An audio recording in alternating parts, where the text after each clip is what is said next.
Boa tarde. Bueno, vamos a asistir hoxe a unha xornada, unha disertación sobre unha figura desas que nos vai impactar, non? E, en primer lugar, grazas por estar aquí a todos.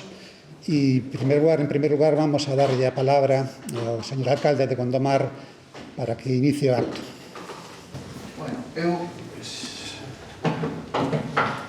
simplemente, eu do nome do povo de Gondomar o que quero é darche a benvida isto Roberto Mera, que ainda que parece que levas toda a vida loitando, non? Estaba vendo por aquí que no cecho do 71, por tanto eres un chaval. Bueno, empezou tan novo a martillear e a dar caña que parece que te leva toda a vida entre nós. Pois simplemente, oye, benvido a Gondomar, sabes que é a túa casa, grazas ao IEM por este espacio e a todos os que estamos hoxe aquí, e estamos, bueno, expectantes de coñecer o teu libro e sobre todo a experiencia que viviu, se non me equivoco, un tío bisavó teu que non só andou por África, sino tamén por Francia, e incluso perseguido por a Gestapo, que decirche polo franquismo e demais, e que, bueno, que ten esa historia tan bonita, non?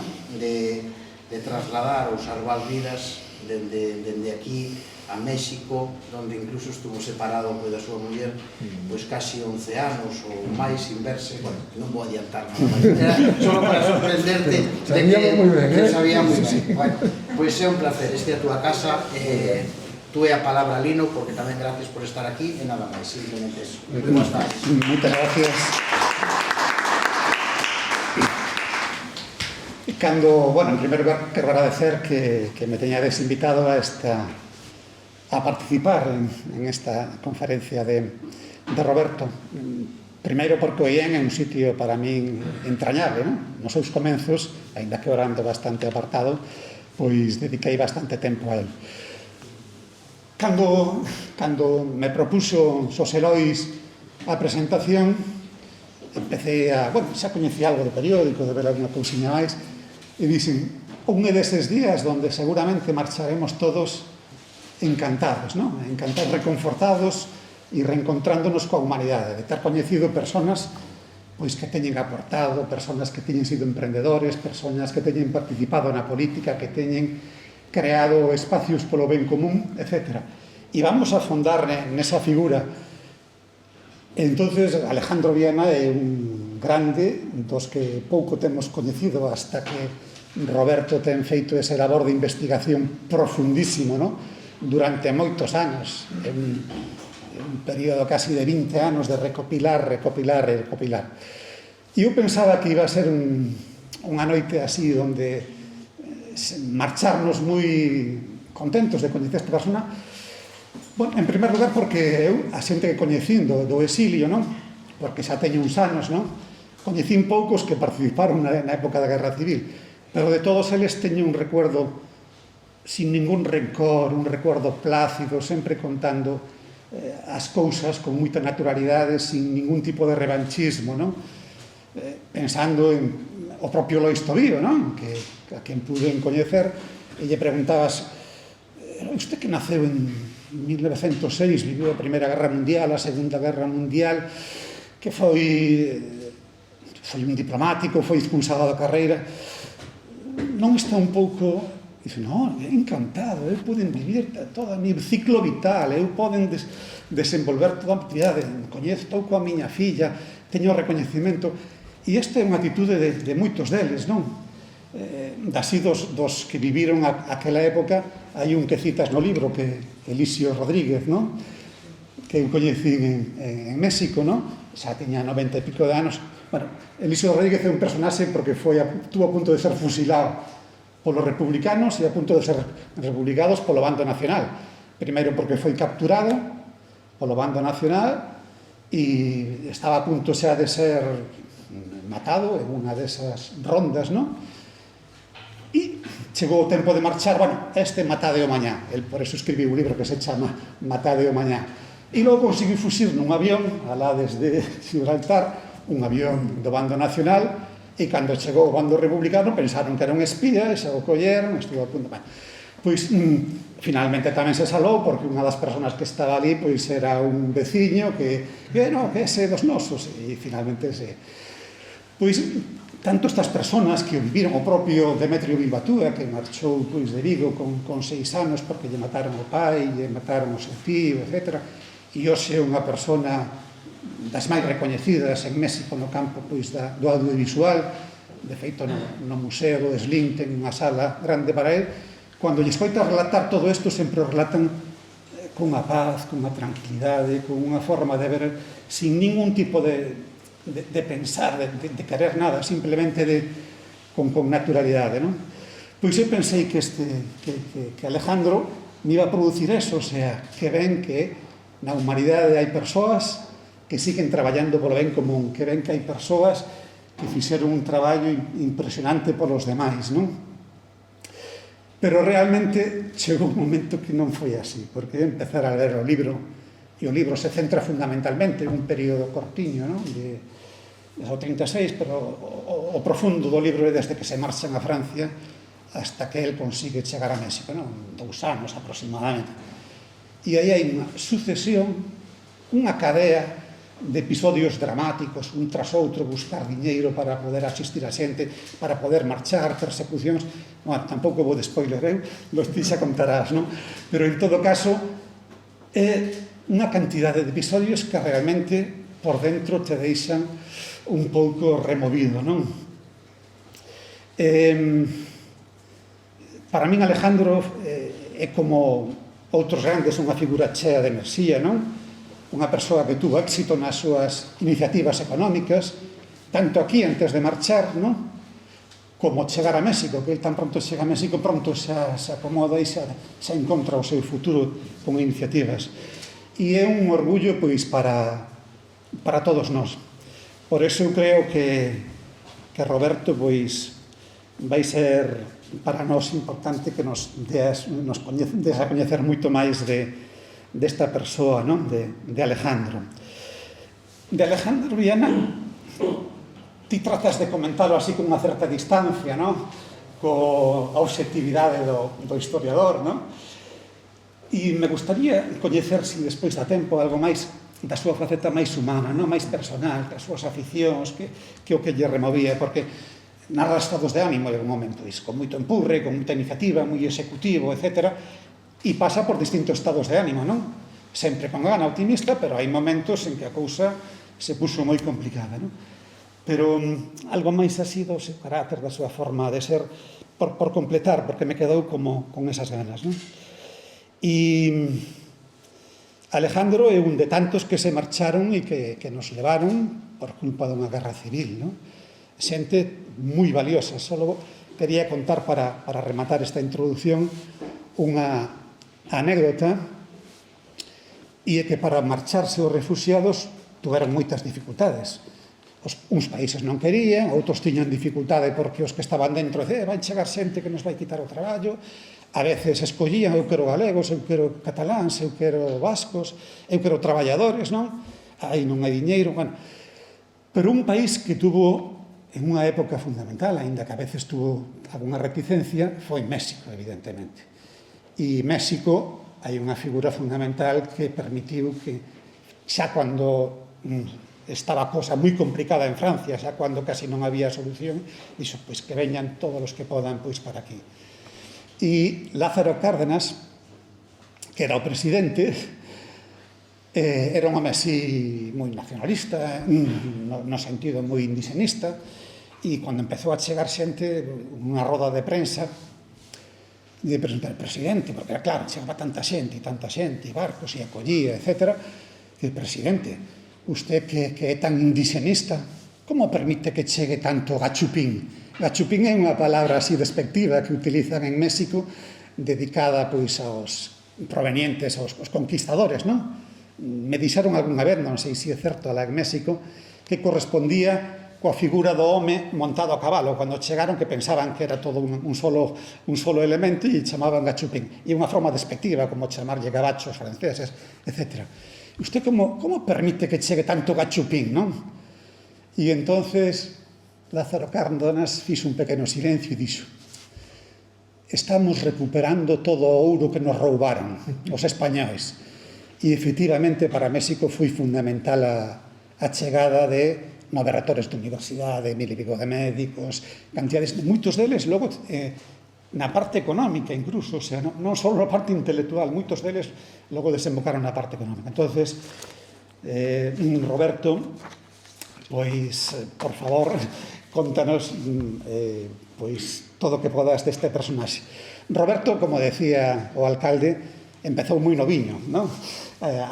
Eu diría no servicio público, non na política, porque primeiro empezou en outros tipos de actividades do ecoloxismo, non? Dunha asociación de defensa da natureza do condado, non? A DENCO, e inmediatamente xa pasa a formar parte dunha candidatura do BNG, e aí, pois, progresivamente, pois, vai asumindo responsabilidades, primeiro na oposición, pois, aínda que tuvo moi bons resultados, costou finalmente, pois, que chegasen a poder desempeñar, pois, o goberno local.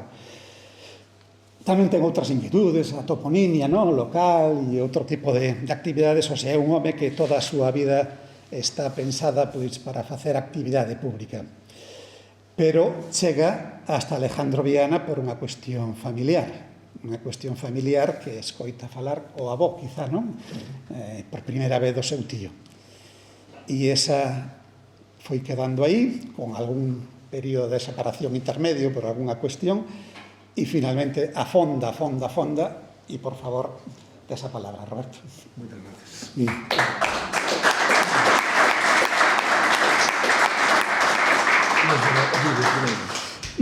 Vamos ver o vídeo primeiro, pois, para ambientarnos, para meternos en situación.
Bueno, nos está encendido apagado. Hola, sí, está encendido, non? Sí, sí. Bueno, boas tardes a todos e a todas. Moitas grazas polas presentacións a Lino e a Paco. E, por suposto, moitas grazas ao Instituto de Estudios Minerais por colaborar na organización desta presentación deste libro. Bueno, eu, para min, sempre empezo estas presentacións, estes actos, confesando unha cuestión así moi persoal, e que realmente para min facer este traballo de investigación que agora culminou na publicación do libro foi probablemente o máis importante que fixen na miña vida, non? Por lo menos ata agora. Non o feito de publicar un libro, que tamén é algo novidoso, inédito tamén, a miña trayectoria, e tamén moi satisfactorio, senón o feito de ter recuperado do esquecemento ao meu tio bisavó Alejandro Viana, porque foi como un proceso casi de resurrección dunha persoa, non? É dicir, a sensación que tiven a medida que fun avanzando nese coñecemento e nese descubrimento da súa vida, pois me provocou un pouco esa sensación de estar resultando un morto, pero morto no sentido máis profundo e máis duro da palabra, non? Porque realmente estaba morto con todas as consecuencias, sepultado absolutamente no esquecemento, por suposto social, pero incluso no ámbito da súa familia, no esencial da súa trayectoria política, social e empresarial, pois era absolutamente descoñecida, non? Antes comentaba xa Lino que a primeira noticias que tive sobre a existencia de Alejandro Viana foron a través do meu avó e do meu pai, nas visitas que facía habitualmente os domingos a casa do meu avó, con certa frecuencia saía a colación por parte del a existencia do seu famoso tío Alejandro, non? Que fora deputado, e por tanto iso era como un motivo de orgullo, teníamos un parente deputado, e ao mesmo tempo que morrera en México, non? Pero era a única información que saía de unha maneira así, pois anecdótica, non? Eu, precisamente porque o meu avó de alguma maneira é que liga ese pasado con este presente e que fai, digamos, de conexión entre esa persoa esquecida que agora, afortunadamente, pois xa é coñecida para moita xente. Este é o meu avó Ponciano Mera Viana, que era sobriño de Alejandro Viana, sobriño carnal, e cando digo que efectivamente liga o pasado co presente, a foto que está ao lado nos traslada ese pasado, non? A foto ao lado é o meu avó no frente de Teruel. El foi mobilizado no bando franquista, obviamente, e participou na guerra. Eu, ainda que de pequeno escoitaba iso, sabía que o tío Alejandro era unha persoa moi querida por él e na familia. De feito, o meu irmán pequeno chamase Alejandro en memoria do famoso tío Alejandro. Hai moitos Alejandros na familia, tanto carnal como política, por ese mesmo motivo. Como digo, bueno, o tempo foi pasando, incluso a medida que eu fun collendo un pouco máis de conciencia política e de coñecementos históricos, o feito de que meu avó participara na guerra no bando de Franco, pois xa xenerou como un prexuizo, non? Debía ser desa onda, cando, bueno, non sabía con esas edades que un rapaz de 23 anos en Pontevedra non escollía bando no ano 36, non? E o certo é que durante moitos anos tampouco tive ninguna inquedanza por saber quen fora ese famoso tío deputado da familia, nin por sentado que sería da corda do meu avó, pensando que o meu avó coxeaba de SP, non? Sería procurador nas cortes franquistas, o que vai a saber. E xa pasados moitos anos, cando un xa, como digo, adquire unha certa formación e certos coñecementos, un día de casualidade, pois formulei a ecuación, claro, deputado e México. Cando un sabe xa que México foi o destino principal dos exiliados, pois me fixen a pregunta, non? E si, a mellor foi deputado republicano e morreu en México exiliado. Entón, decidí preguntar ao meu avó. Estamos falando xa do ano 2000, eu xa tiña prácticamente 30 anos, o sea, xa pasara bastante tempo, e cando lle fago a pregunta, confírmame que efectivamente Alejandro Viana fora deputado republicano e se tivera que exiliar. E nese momento saca un cartafol con cousas que tiña guardadas que nunca en 30 anos de que eu vivía o sacara para profundizar un pouco máis na figura do seu tío, donde tiña unhas anotacións feitas mecanografiadas que lle pediran para a Enciclopedia Gallega e que non se chegaran sequera a publicar, e un recorte do Faro de Vigo dos anos 90, destes de Memoria de Vigo, onde se falaba de Alejandro Viana, sobre todo da súa etapa en Vigo ata o ano 36, onde se mira que fora un persoeiro bastante relevante da vida viguesa, pero tamén, posterior ao 36, se facían certas mencións a ese labor humanitario no exilio, onde que fora así moi de pasada e con moi poquinhos datos. Bueno, eso para mí foi suficiente para decir, máis unhas cantas fotos que tiña de Viana, que foi a primeira que lle puxe en cara, foi suficiente para decir, bueno, que hai que investigar, habrá que indagar, porque parece que é un personaxe interesante na familia, cando menos para sentirse orgulloso, foi deputado republicano, tivo que exiliarse, e parece que fixo algo para os exiliados. Bueno, a partir de aí, entón, estamos falando do ano 2000, empecé outra vez a investigación propiamente, eu non son historiador ni investigador, pero bueno, me defendí máis ou menos como puiden para intentar atopar a máxima información sobre Viana. Empecé, lógicamente, polas testemunhas, polas fontes orais, había que apresurarse porque xa pasara moito tempo, e, de feito, a medida que fui avanzando na investigación, lamenteime ter chegado en boa medida tarde, porque moita xente que me podía ter aportado información morrera na década dos 90 e, por tanto, xa non tiña posibilidade de contar co seu testemunho, non? Bueno, ainda así, conseguí falar, sobre todo, primeiro con familiares que ainda vivían, sobriños políticos, sobriños carnais, que o coñeceran tamén, eran todos moi novos daquela, no 36, cando el tivo que marchar, pero que xa me aportaron información, incluso, pois, cosas tan importantes como fotografías, non? Tamén isto porque faz unha idea a veces de como a estigmatización, o medo, o todo mesturado nas familias que foron obxecto de represión, ainda que fora a través do exilio, como funciona, non? Porque eu cando falo con unha sobrinha política lle pregunto se ten fotos ou documentos, me di que sí, que ten un álbum de fotos e lle pido para facer copias desas fotografías e a contestación que me dá é non vouche mandar o álbum de fotos a que vexo que te interesa, porque iso está aquí nun fallado e calquera día mellor se tira con el porque aquí non me interesa a ninguén, non?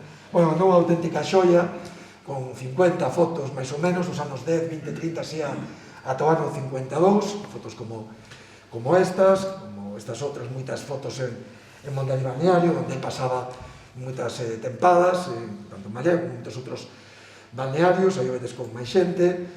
Esta é outra tamén, bueno, esta de aquí a esquerda, para que vos fades unha idea tamén, a medida que vamos avanzando na explicación, vades ver con que xente se relacionaba, vades ver como hai moita xente coñecidísima de todos e todas nós, e que, sin embargo, Viana é un absoluto descoñecido, pero era realmente os círculos de amizade, eran persoas sobradamente coñecidas por todos e todas.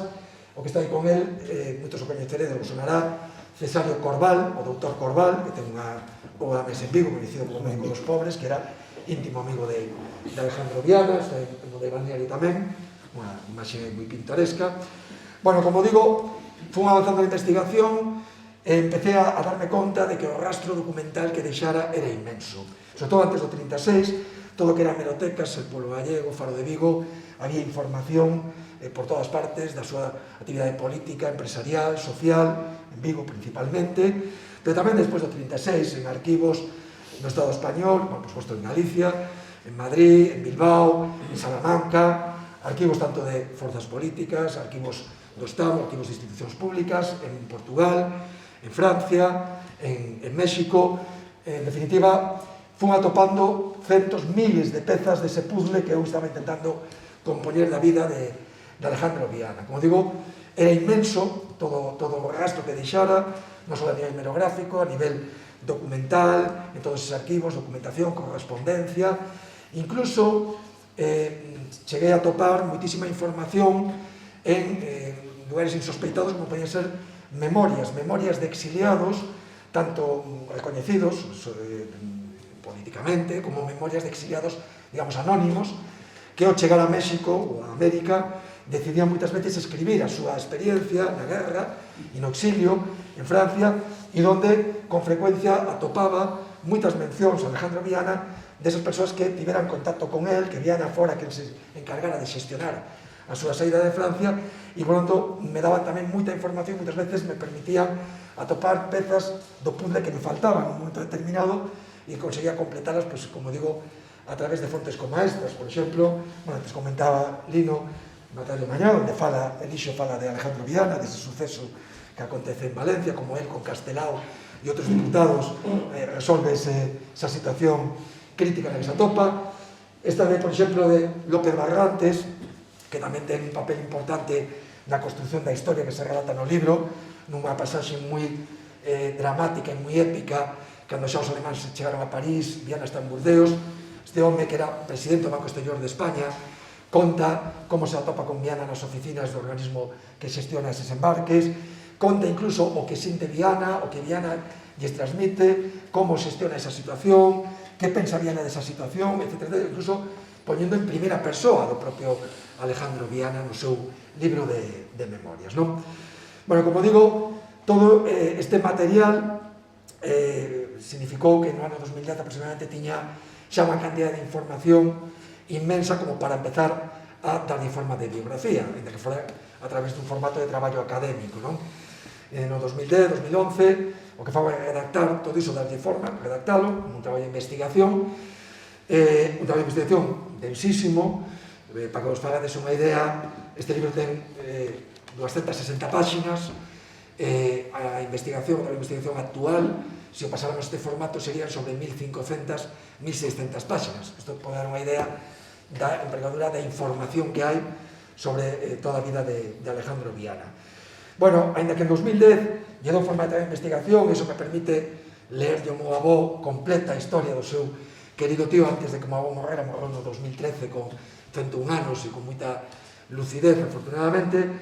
Como digo, eso non quere dicir que o traballo de investigación rematara, ni moito menos. A investigación continuou e ainda a día de hoxe continúa porque siguen aparecendo cousas. Entre outros motivos, porque nos últimos tempos, con todos os avances tecnolóxicos que ten habido, se están nos procesos de digitalización de moitísimos arquivos públicos e privados que permiten, sobre todo os investigadores, con moita máis facilidade atopar datos e información que de outro xeito sería moito máis complexo. Antes había que ir aos arquivos e en base aos fondos que hai, os índices, as estructuras desa documentación, buscar máis ou menos. Ahora, moitas veces atopas porque está digitalizado e con unhas palabras clave xa aparece esa información.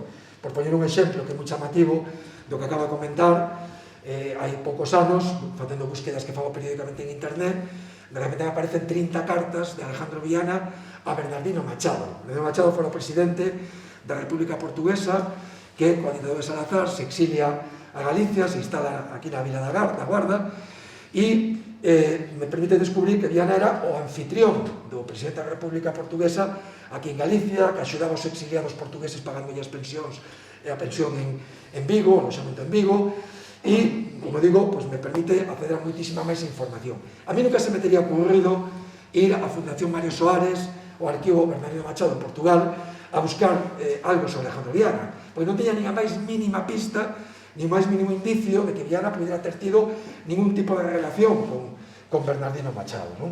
Ainda hai pouco me apareceron cousas novas con Giral, que fora presidente do goberno republicano.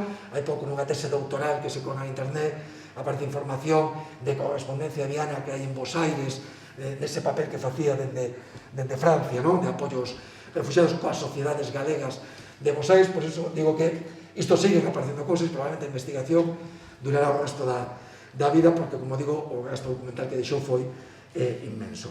Con todo, cando a investigación está feito, e con esa satisfacción de ter resucitado e de que fora dentro da familia Alejandro Viana, e máis alá de publicar algún artigo en Pontareas, algunha revista local e tal, era evidente que era interesante e importante darlo a coñecer a poboación en xeral, e para iso había que intentar publicar un libro, publicar un libro para min implicaba varios retos complicados, Primeiro deles, resumir. Eu, para resumir, pero iso non dar exemplo, pero para resumir costame bastante, Entón, claro, se a iso lle engadimos a cuestión afectiva e que todo o que descubriches te parece importante, cando te empezaba a meter a tesoira para reducilo a 260 páxinas, non sabes moi ben como facelo. Unha primeira forma foi cargarnos todo o que é a súa vida do 36 para atrás e centrarnos nesa etapa máis épica, de máis trascendencia do punto de vista social para toda Galicia, incluso a nivel do Estado español, e deixar relegado o 36 para atrás para outra ocasión na que podamos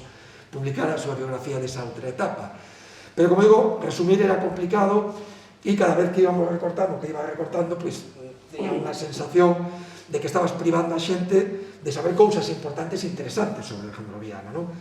Con todo ese reto se conseguiu porque efectivamente ten unhas dimensións asequibles, o libro desde o punto de vista cuantitativo da súa extensión.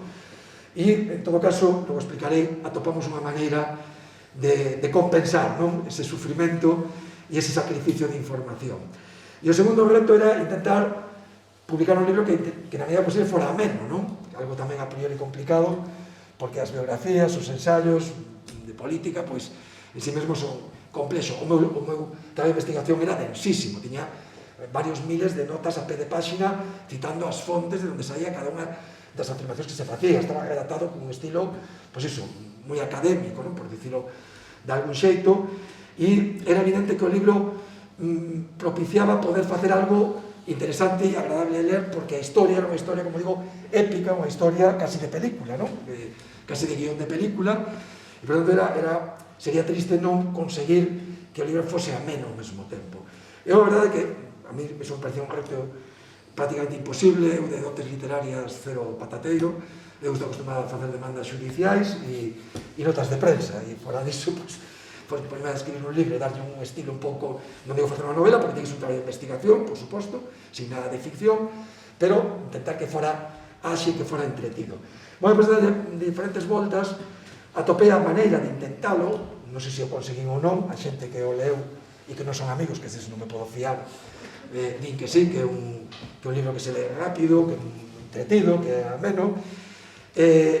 Cal foi a final a solución que lle atopei? Bueno, pois precisamente dándolle voltas dicindo como podes explicar isto, redactar isto, decateime de que en realidade tiña a sorte de dispoñer duns materiais que me facilitaban por completo ese objetivo de facer un libro entretido, non? Eses materiais todos de correspondencia, de prensa, etc. Entre outros motivos, porque daquela a xente escribía non como escribimos hoxe en día, non? Escribían, sobre todo cando era correspondencia, case con un estilo literario, non? Coidando moito o vocabulario, as expresións, e efectivamente, cando estaba dándolle voltas, de repente lendo unhas frases, unha correspondencia de Viana, para que vou darlle voltas? Poñamos os protagonistas a falar directamente, porque mellor que a eles non o vou a contar eu, ni siquiera do punto de vista estilístico, non? Bueno, o que fixen ao final foi ordenar todos esos materiais, condensados para que non foran pesados ni lentos na súa lectura, e facer unha liña argumental coherente onde toda esa información citada literalmente vai encaixando da mesma maneira que decía antes, como se foran pezas dun puzzle, e fai que por momentos incluso poda parecer casi unha novela, non só porque é moi épico, sino porque hai momentos onde parece que hai diálogos entre personaxes, simplemente porque se está reproducindo correspondencia cruzada ou memorias de exiliados que están falando en primeira persoa, contando que están vivindo nese momento nunha situación determinada, non?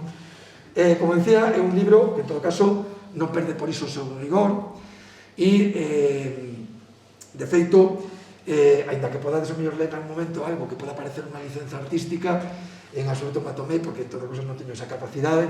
Lo digo porque hai pasaxes, por exemplo, por unha que recordo, donde se di que o día que Viana intenta cruzar para Francia dende Figueres, e collen un coche con varias persoas máis, e pon aí no libro que era un día soleado, non? Bueno, non é que me estea inventando que un día soleado por unha licencia artística e facelo máis bonito, sino que é a fonte de onde saca esa información, que é unha fonte oral, que está ademais en internet, disponible, que estaba con Alejandro Viana e que explica esa secuencia, esa situación que se vive en ese momento, e di que se diera un día soleado, por tanto, así se reproduce fielmente cunha testemunha dese inco, non? Bueno, e logo quedaba tamén o reto de atopar que publicar o libro. Tiven a fortuna de que a editorial Belagua, unha vez que se presenta o proxecto, pois apostou con entusiasmo pola súa publicación, e a verdade é que eu, por cando menos, estou moi contento porque que se tratou con moito mimo e moito cariño, porque o libro, para mí, por lo menos, está moi ben maquetado, moi agradable, en canto a súa presentación, incluso a escolla da fotografía, me sorprendeu, porque as que tiña casi todas eran de estudio, e pon unha fotografía que, unha foto curiosa, que casi parece de fotoxornalismo, non? Bueno, decía antes que había un problema de resumir e privar a xente e a investigadores, porque ese tamén era un pouco o dilema. Se non publicas todo, pois moitos investigadores que, como a min, agradecemos atopar moitas veces eses libros que non hai que nos lean inteiros, pero que os investigadores nos aporta información de moito valor, pois sería tamén lamentable que eso quedara privado, non? Esas persoas desa información. Como fixemos para resolver ese dilema? Bueno, o que fixemos foi unha páxina web, alejandroviana.gal, moi modesta, pero moi práctica para esa finalidade, onde ademais de colgar todas esas fotografías que tamén poden permitir que a xente me axude a identificar personaxes que aparecen que eu non sei quen son, donde vai estar en breve, non está disponible porque estamos intentando facer coherente co libro, pero vai estar en breve tamén disponible o traballo de investigación completo para calquer investigador, para calquera persoa que quera profundizar máis ou que quera saber de onde salen certas afirmacións, porque aquí, para facer máis áxil a lectura, as notas a pé de páxina das fontes únicamente se refiren a aquelas citas textuais que se recollen no libro, pero logo eu fago afirmacións como narrador que calquera tamén pode dicir, bueno, e de onde saca isto, por que afirma isto, cal é a fonte de información. Iso vai estar disponible tamén nese traballo de investigación. Bueno, decía antes que o libro conta a historia de Alejandro Viana a partir do ano 36, non? Bueno, no ano 36 Alejandro Viana xa tiña 59 anos, non era un rapaz, non era unha persoa nova, xa tiña prácticamente 60 anos, xa tiña toda unha vida percorrida e moi intensa ata ese ano, e nese sentido é interesante comentala, sobre todo para xente que vai a ler o libro, porque aquí simplemente se fan unhas mencións moi por enriba de contextualización nas 3 primeiras páxinas para que o lector se sitúe no máis básico en quen era Alejandro Viana no ano 36, non?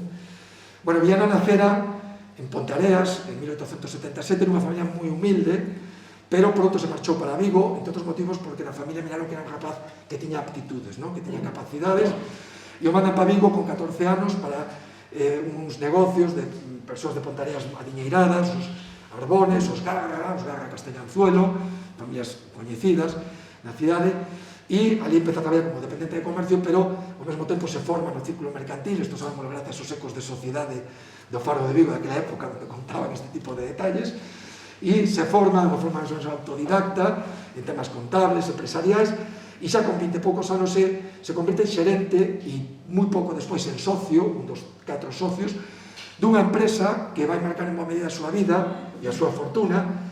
E eu creo que se pode quitar a máscara, non? Sí. Gracias. A vez que me estaba caendo continuamente. Dicía que se pon como xerente e logo como socio dunha empresa que é unha empresa, ademais, moi curiosa, non? Moi chamativa, que esta empresa que vedes un anuncio en un xornal, neste caso creo que en La Vanguardia, ou un xornal vasco, que se chama Gemino Compañía, que é unha empresa que se dedica a recoller, prácticamente tenía un monopolio da recollida e comercialización dos ovos de todo o que era sur de Galicia, hacia Pontevedra, e de todo o norte de Portugal ata Matosiños, con almacéns en moitísimas vilas, en moitísimas cidades, coa súa central en Guixar, en Vigo, onde tiñan todas as instalacións, con cámaras frigoríficas, que eran toda unha novedade na primeira década do século XX, e que é unha empresa que recollía ovos a todos os produtores de toda índole, e logo o que facían era exportar a Inglaterra, exportar a Marrocos. Para que forades unha idea, en teses doutorais sobre as exportacións do Porto de Vigo nas primeiras décadas do século XX, os ovos aparecen por enriba das conservas, só por detrás do peixe e poucas cosas máis, pero por enriba sempre das conservas, coa diferencia de que empresas dedicadas a esta actividade só había esta en Vigo, había outra en Vila García, e conserveiras había bastantes, solo na ría de Vigo había moitas, non? Isto é o que explica, entre outras moitas cosas, comentaría agora, a fortuna que co tempo Alejandro Viana consigue atesourar, de que no ano 36 está cifrada o cambio, con certo rigor, entre 3 e 4 millóns de euros actuais, non? Dunha persoa que viña dunha extracción moi humilde, onde todo o que conseguiu co seu esforzo e coas súas capacidades, non? Bueno, el, pouco despois xa de meterse nesta iniciativa de Gemino Compañía, casa con unha muller que se chama Josefina Dotras Fábregas, xa por eso vos imaginaredes, de familia catalán, que viñeran para cá no tempo da Salazón, que xa entón se dedicaban neste momento ao ámbito da conserva. Viana se converte tamén en conserveiro, con a súa familia política, é representante dos conserveiros, da Asociación de Conserveiros da Ría de Vigo, é o representante dos exportadores do Porto de Vigo na década dos 10, na década dos 20, con muitísima iniciativa, muitísima actividade. El casa, non ten fillos, non chega a ter fillos, pero ainda que non chega a ter fillos, xa como mostra do que vai ser a súa filantropía, a súa xenerosidade, acolle a 6 sobriños que quedan desamparados cando morre a irmán de Alejandro Viana, a nai, quedan orfos de nai, o pai os deixa abandonados, chegan a Ponteareas descalzos, ainda se acordaban o avó de situación dos seus curmáns, cando chegan ali desamparados absolutamente, e eles os acollen como se fueran os seus fillos e os crían dende moi pequenos na súa casa en Vigo, ata que xa se valen por si mesmos, non? Bueno, el no ámbito empresarial, bueno, aquí vedes esta é a muller, a súa familia, a súa sogra, no ámbito empresarial, por citar algunhas das iniciativas que participa, el forma parte da sociedade que promove a construcción do estadio de Balaídos na década dos 20, el acaba sendo presidente de Tranvías Eléctricos de Vigo, que é unha das principais empresas da cidade no primeiro terzo do século XX, é vocal da Caixa de Aforros de Vigo, accionista do Banco de Vigo, Está metido moitísimas iniciativas empresariais, iniciativas pesqueiras, non só en Galicia, tamén en Portugal, tiña tamén os seus negocios implantados. No ámbito social, tamén, dende xa moi novo, xamos as súas inquedanzas, é o fundador da Asociación de Dependentes de Comercio, cando ele era dependente de comercio, ainda con 18 anos, na cidade de Vigo, é un dos cofundadores do Ateneo de Vigo, acaba sendo presidente do Círculo Mercantil de Vigo, que era toda unha institución na cidade, que tens unha imaxe onde sale ele con as directivas do Círculo Mercantil de Vigo da Coruña. Ele é un dos cofundadores, dentro dos 10 que fundan El Pueblo Gallego, a editorial que edita El Pueblo Gallego no ano 23, con Portela Valladares, que é un gran amigo de Alejandro Viana, un dos principais xornais do primeiro terzo do século XX en Galicia. Bueno, no ámbito filantrópico, crea unha fundación precisamente a raíz de homenaxes que os vigueses lle fan a Viana e a Corval, onde se recadan cartos a través de cuestacións feitas a través do Faro de Vigo e do Pueblo Gallego, e dedican ese diñeiro que se recada para unha homenaxe a montar unha fundación de apoio á infancia, a Casa da Caridade, etc.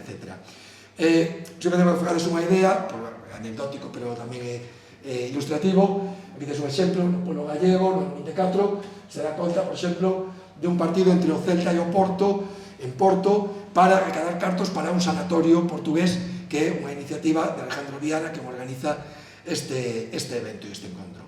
No ámbito político, el xa na década dos 10 empeza xa a participar nos momentos republicanos, con seu amigo Amado Garra, tamén agrarista, en Vigo, e incluso no ano 17 encarcerado no Castelo de Castro durante 2 meses a raíz dunhas revoltas, dunha folga xeral que hai que cuestiona a monarquía, onde moita xente como ele, industriais, obreiros, médicos, abogados, etc., son moitos deles detidos, encarcerados durante varios meses, e no ano 23 forma parte se incorpora a Corporación Municipal de Vigo no goberno que preside Gregorio Espino. Alejandro Viana é o teniente alcalde, e na práctica se pode mirar na hemeroteca claramente, Gregorio Espino como unha figura institucional, pero o motor dese goberno en todos os aspectos da acción de goberno, da resposta á oposición, etc., é Alejandro Viana, que incluso no ano 26, cando Gregorio Espino presenta a súa dimisión a finais do ano 25, Viana queda ainda de alcalde durante varios meses, le piden que siga de alcalde, pero él tamén acaba finalmente presentando a dimisión por os mesmos motivos que Gregorio Espino.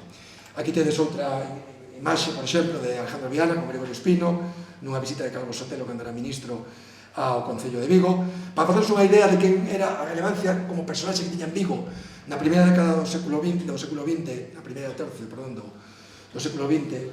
Viana, pois este é un libro do ano 32, Tratado de Viguismo, donde se fai unha semblanza eloxiosa da figura de Alejandro Viana e quen era en ese momento para moitos vigueses e viguesas no ano, como digo, 32.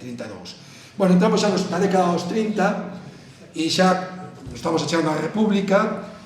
Aquí tedes unha imaxe dele, esas frecuentes visitas que facía a Portugal. Era tan frecuente como a vos recordaba que Viana tiña alugado unha habitación nun hotel de Porto todo o ano, xa, porque total iba con tanta frecuencia que era máis rentable, menos trastorno ter a habitación xa todo o ano ali alugada, non?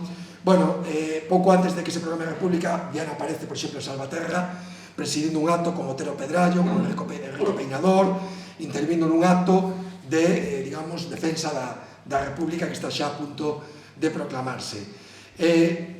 Iniciada xa o tempo da República, Viana se converte en presidente de Izquierda Republicana, o partido de Manuel Azaña na provincia de Pontevedra.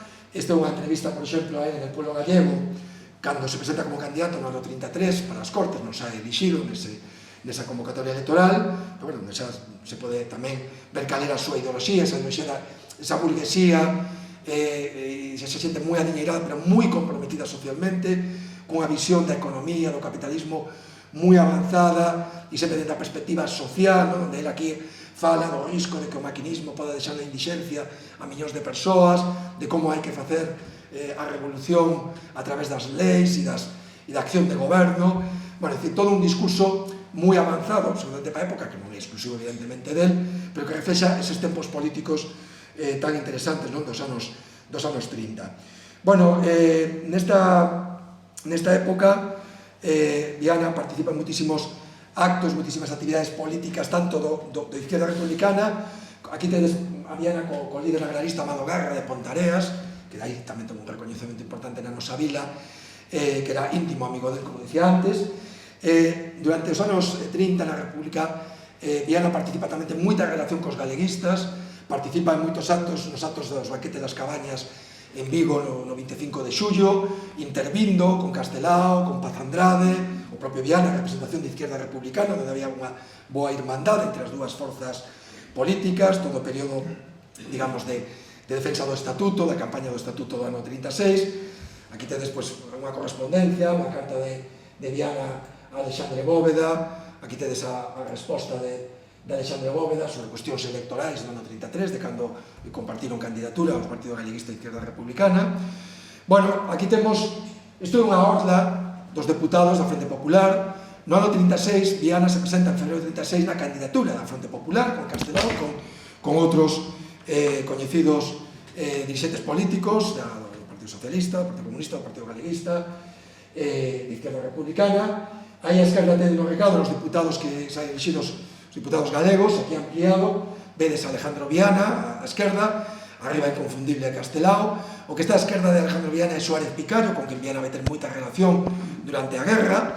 A esquerda de Castelao está Osorio Tafal, que fora alcalde de Pontevedra, íntimo amigo de Viana, tanto así que Viana era padriño dunha das fillas de Osorio Tafal. Bueno, como vedes, Alejandro Viana se relacionaba con personaxes que son sobradamente coñecidos de todos os e que teñen todos que máis e que menos o seu recoñecemento. E curiosamente Viana é un absoluto descoñecido, incluso entre a xente, digamos, máis posta na historia política de Galicia ou de Vigo.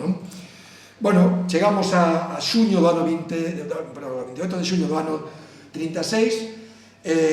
Alejandro Viana, xa como diputado, ven a Vigo a votar no Estatuto de Autonomía, no referendo do Estatuto de Autonomía, e o día seguinte regresa a Madrid para seguir exercendo as súas funcións de diputado, entre os motivos para poder logo entregar o Estatuto de Autonomía ao Presidente da República e ao Presidente das Cortes, que sae aquí neste caso, con muitísimos persoeiros da política galega. Chegado a este punto, e aquí onde empeza realmente o libro, todo isto que vos acabo de contar, que dá para outro libro, e simplemente un resumo, como digo, é importante agora pararse a facer unha reflexión que nos permita tamén situarnos máis na pel do protagonista da historia. Nos temos que pensar que cando Alejandro Viana o día 28 vai a Vigo e o día seguinte volve a Madrid, con toda esa vida que tiña detrás, con toda esa, digamos, toda esa experiencia vital no ámbito social, político, empresarial na súa cidade, o último que se podía imaginar é que nunca máis iba a volver a súa casa, que nunca máis iba a volver a pisar o seu fogar. O último que se podía imaginar cando volve para Madrid é que nunca máis iba a volver a mirar a maior parte da súa familia, que nunca máis iba a volver a mirar a maior parte de todos os seus sobrinhos, que nunca máis iba a volver a estar ni a falar con todo ese entramado de relación social, política e empresarial de todas as persoas coñecidas como os Curvera, os Fadrique, xente coñecidísima que vai a permanecer en Vigo, pero que cos que Viana xa nunca máis vai volver a seguir tendo a súa vida cotián que mantiña hasta ese momento. O último que se pode imaginar é que moitas desas persoas coñecidas na semana seguinte, nos días seguintes, nos meses seguintes, van ser asasinados. Entre eles, dous dos seus sobrinhos, moitos dos que están aquí nesta fotografía, presidentes de diputacións, alcaldes de cidades, que moitos volven esa noite, no 17 de xullo, en tren para Galicia, e atopan a súa morte. Viana queda en Madrid, con Castelao, con Suárez Picario, con anos máis, e probablemente iso supuxo que salvara a súa vida. Como digo, vai a haber todo ese drama, todo ese shock, e cunha cuestión engadida que evidentemente nós ahora non temos, afortunadamente, que é a incertidume. Non sabemos o que pasou, sabemos como acaba toda a historia, pero para ele o que se inicia é unha situación dramática, que ten que ser un auténtico shock, desde o punto de vista psicolóxico, donde ademais cada día non sabes o que vai pasar o día seguinte, non sabes como vai rematar a guerra, incluso cando remata a guerra, con todo o que pasa despois no exilio, tampouco sabes o que vai pasar, cando entran os alemáns, é toda unha sucesión de incertidumes e de incertezas que se prolongan durante 5 anos, poñámonos nesa situación. Como decía, atopan a morte moitas persoas coñecidas del, entre eles os seus sobriños, dous sobriños, un sobriño del é detido, torturado e asesinado en Pontareas, e outro sobriño del, dos que criara na súa casa como fillos, que era médico, estaba en León, destinado como médico, alístase no exército republicano e aos poucos meses morre en combate en Toledo, deixando orfos a dous fillos, e Viana é nomeado na Guerra Civil titor deses dous nenos, como vedes aquí nesta ficha.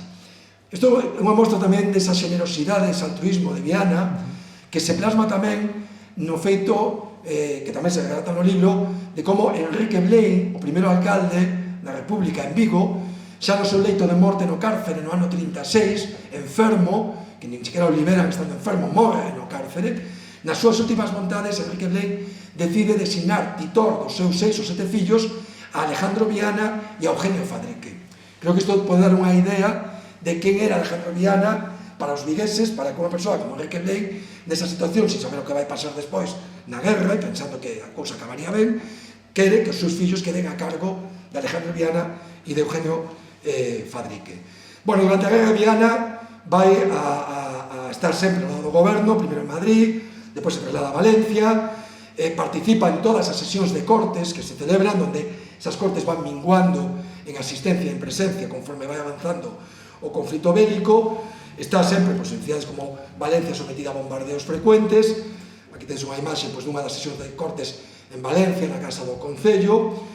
Chega logo a Barcelona, se instala tamén en Barcelona, e ali participa na última sesión de cortes, a máis dramática, a de febreiro do ano 39, nos Sotos do Castelo de Figueres, a medianoite, onde xa só participan 60 deputados, nada máis, dos casi 500 que tiñan as cortes, entre eles Alejandro Viana e 3 galegos máis, o Articallo e 2 máis. Son a única representación xa que queda nese momento xa onde todo se está vindo abaixo.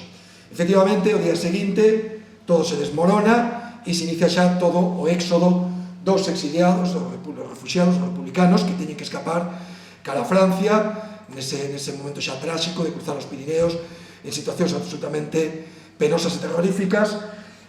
Bueno, hoxe en día estamos vivindo de novo unha situación como que vimos dende sempre, porque isto nunca remata. Vedes que a única diferencia ainda que agora está, digamos, de actualidade informativa por moitas circunstancias que non veñen agora ao caso relatar, pero bueno, vedes que isto, a única diferencia é que estas son en branco e negro e as outras son en cor, non hai moita máis diferencia, e incluso aquí, pois probablemente con digamos, unha situación moito máis dura desde o punto de vista material, non?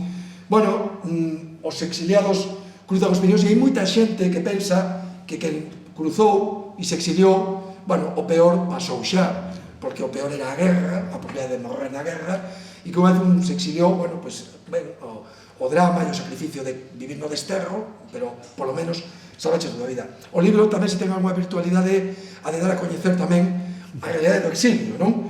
Porque moita xente non o sabe, pensa que, bueno, que se exiliou, escapou e se salvou, e se acabou a historia. E moitos, en realidad, toparon a morte ao cruzar os Pirineos e ao exiliarse por as condicións tan, digamos, extremas nas que son acollidos en Francia, non? E iso descoñece moitísima xente.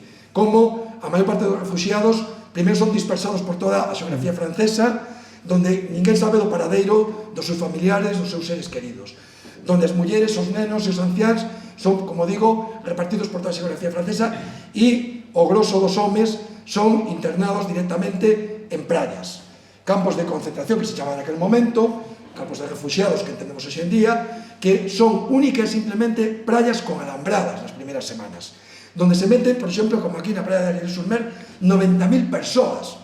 Imaginémonos 90.000 persoas metidas nunhas praias donde se dá alimentación así, a rapañota, e sin ningún tipo de teito, ni nada parecido, donde teñen que facer buracos na area para protexerse do frío nun dos invernos durísimos como foi o do ano 39 na costa mediterránea francesa, non? Esta é a realidade coa que se atopan, como digo, centos de miles de refugiados nesa situación. Bueno, aquí podemos facer de novo unha segunda reflexión sobre o papel de Alejandro Viana.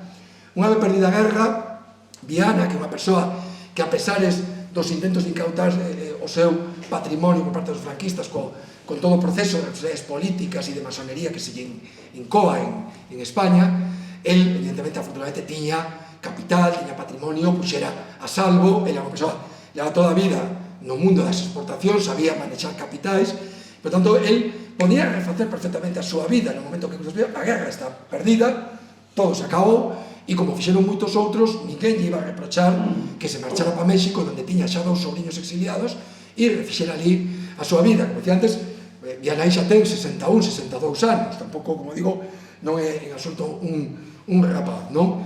Bueno, él, sin embargo, decide quedarse en Francia.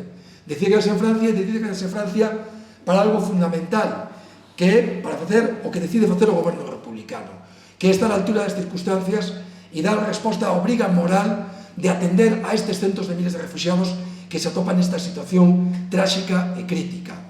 Outra cuestión que eu creo que se reflexa tamén ben no libro e que tamén é moi descoñecida neste país de desmemoria, que é o papel que xoga o goberno republicano no exilio. É dicir, como un goberno derrotado, e non só derrotado, sino xa non recoñecido, unha Francia que, ademais de tratar así aos refugiados nese momento, non ten ningún inconveniente antes de acabar a guerra en febreiro de recoñecer xa o goberno franquista sin que a guerra estea rematada e, por lo tanto, deixar sin representación diplomática e sin reconhecimento oficial ao goberno republicano en Francia, o que obriga a ese goberno a actuar casi na clandestinidade e xa con os franquistas instalados na embaixada e nos consulados de Francia actuando con absoluta normalidade e impunidade, non?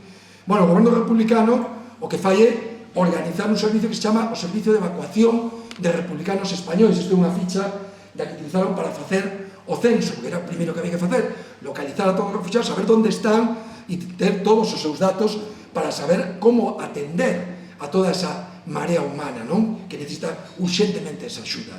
O goberno republicano tivo a previsión de sacar moitos recursos, o famoso oro de Moscú, non? Tan vilipendiado, tivo a previsión de sacar moitos recursos que van ser fundamentais para poder prestar esa atención que Francia non está prestando.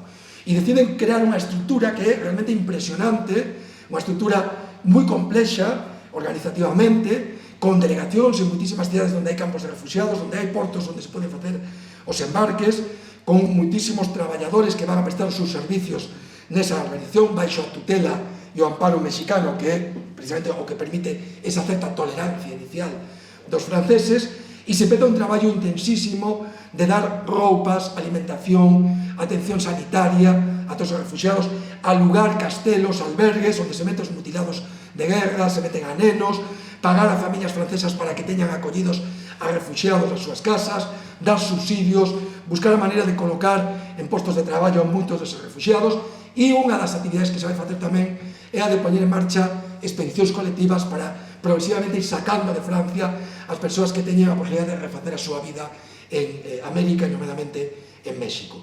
E iso é o que lle encomenda ao goberno republicano a Alejandro Viana, poñerse ao frente da sección de migración do Servicio de Evacuación de Republicanos Españois. E Viana decide aceptar esa responsabilidade, ese compromiso, e o de moita da súa correspondencia, porque se dirá que hai que atender a todas esas persoas que deron a súa vida, non, que casi dan a súa vida, evidentemente, nos campos de batalla, que cruzaron a Francia, que están nesa situación realmente dramática. Bueno, a partir de aí, a partir do mes de abril, Viana ofrece esa sección e con máis traballadores empeza a organizar todo o que son os fletes dos barcos, que non é nada sinxelo, hai que contratar os barcos, hai que negociar cos países de destino a acollida, os permisos de residencia, a instalación neses países, o apoio económico para que podan atopar traballo ou ter as súas iniciativas como emprendedores para poder subsistir en América. Se organizan, como digo, pois moitísimos fletes, moitos deles coñecidos por persoas que teñan algo de coñecemento do que é a historia do exilio, como México, como o Ipanema, donde marcha, en estes días aí na prensa, onde marcha Florencio Delgado Bollarán, por exemplo, entre outros moitísimos intelectuais, moitísimas persoeiros políticos de sobra coñecidos por todos e todas nós. O barco Sinaya, outro barco mítico tamén, outros organizados por Alejandro Viana dende ese servizo. O barco Winnipeg, neste caso, atopamos, e está documentado, no porto de Burdeos, Alejandro Viana con Pablo Neruda, os dous, organizando o flete deste barco con destino a Chile, porque Pablo Neruda era o cónsul especial do goberno chileno en París para organizar este traslado de 2000 refugiados a Sudamérica.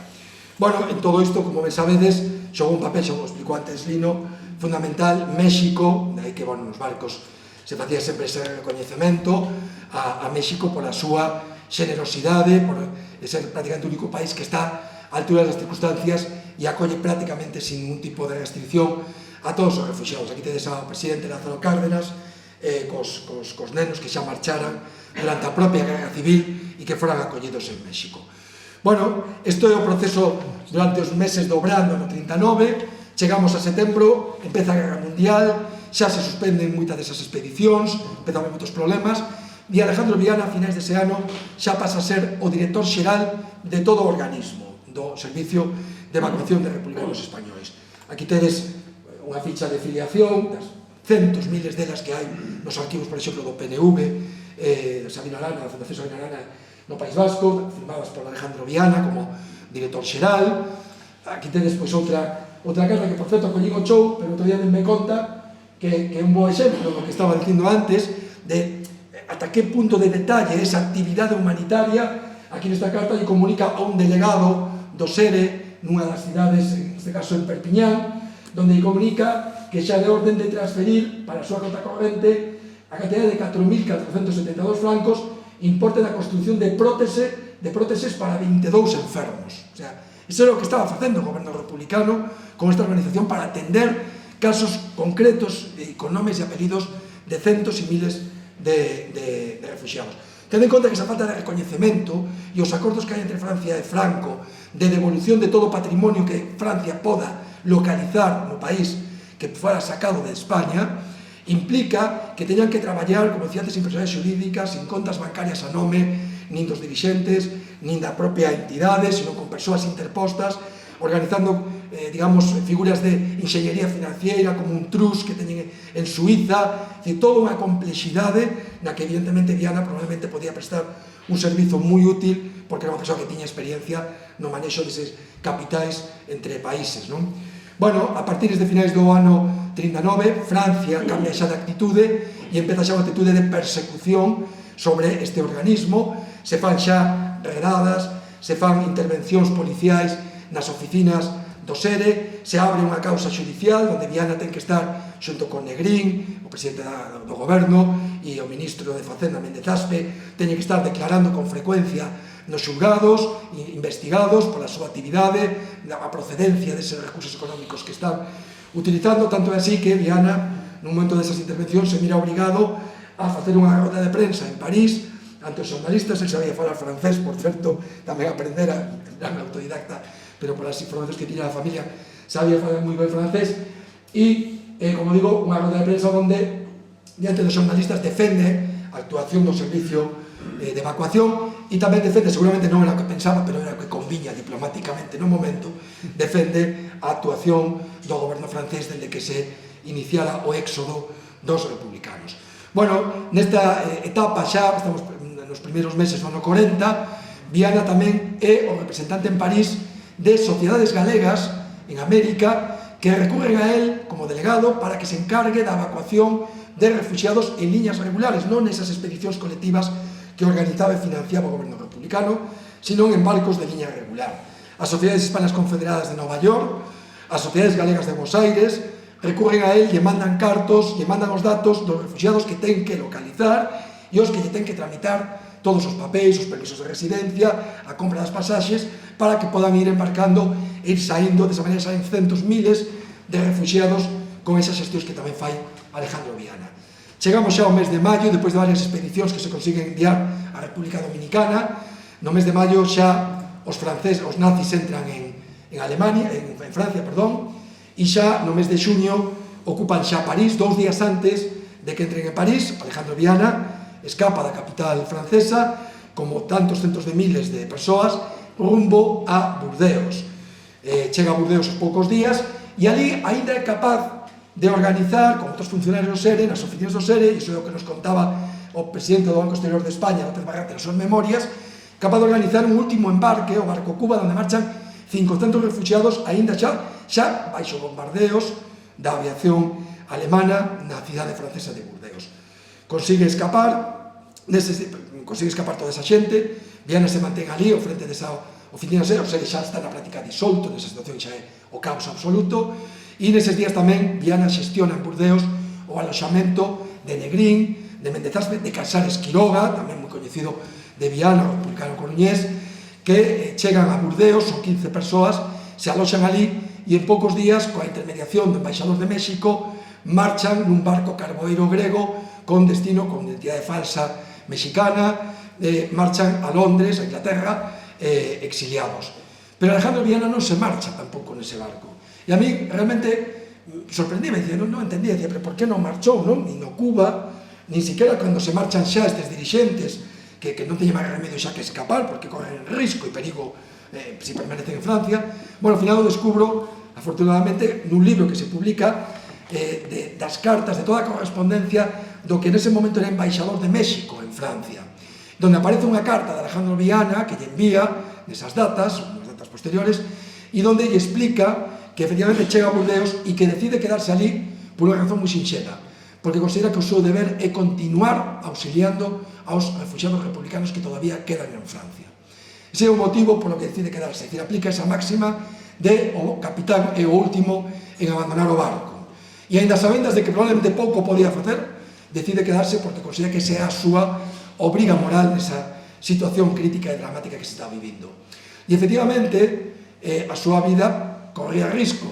Tanto é así que, como ben sabedes, nos días seguintes, bueno, aquí hai unha, entre a material que fun atopando, unha postal que manda eses días, o 17 de xuño do 40, dende Burdeos, a súa irmá en Ponteareas, onde simplemente confirma a súa postal, que continuou sin novedade, non di máis nada, mirade que ten o cuño da censura militar esta postal, por tanto non dicía nada, pero dicía moito, estaba informando do seu paradoiro en Burdeos, non?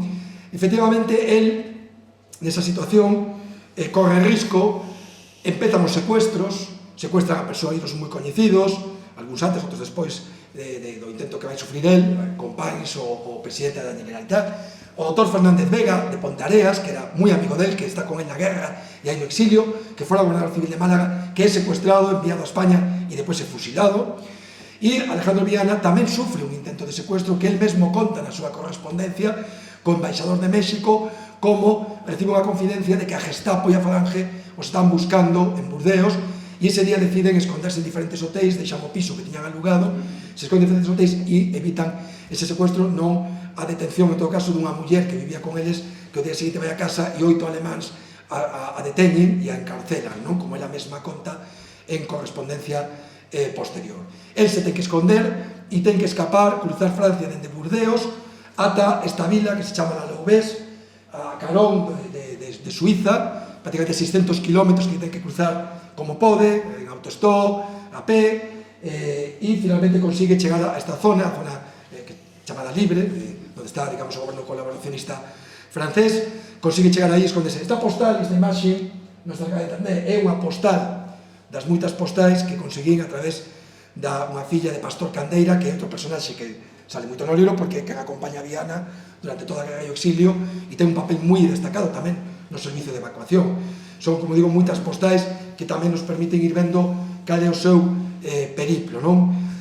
Aquí se agacha durante un tempo, intenta xestionar a súa saída coa embaixada, co consulado francés en Marsella.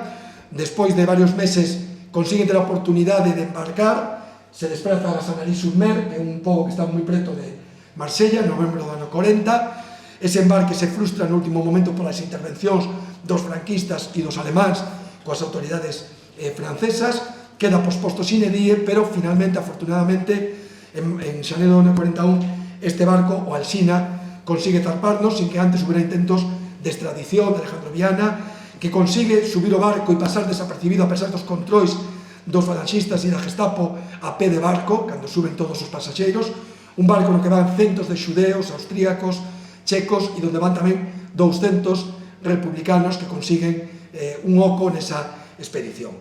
Esta viaxe, que tiña que durar 20 días para chegar a Bos Aires, se acaba convertindo, como se dunha maldición se tratara, nunha nova odisea, que agora é unha historia de película, pero que en su momento é, de novo, outro drama, de prácticamente un ano por África.